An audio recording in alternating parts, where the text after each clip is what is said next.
Këto në fakt janë fotografi, cilat një pjesë e tyre janë bërë para luftës, gjendja kullës që ka qenë para luftës, ndërsa pjesa tjetër është mas ofenzive shtatorit të vitit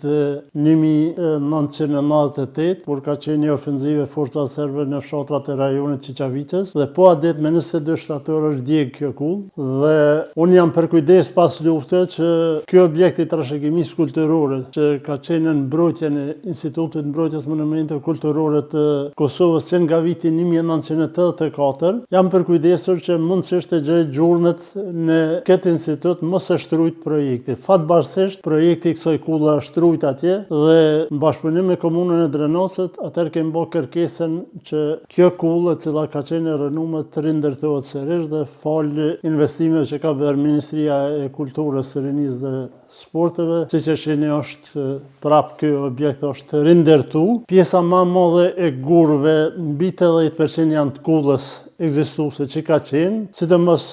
i keni pa dhe ata gurë të dekorus atje, yllin edhe ato në formë lëredile, i kena rujtur me xhelozi me djalin e pronarit kullës të Habibit Ramadanin, ndërka që edhe ky gurë këtu që duket e dyrekit kryesor është origjinal guri që ka qenë, që e mban pjesën e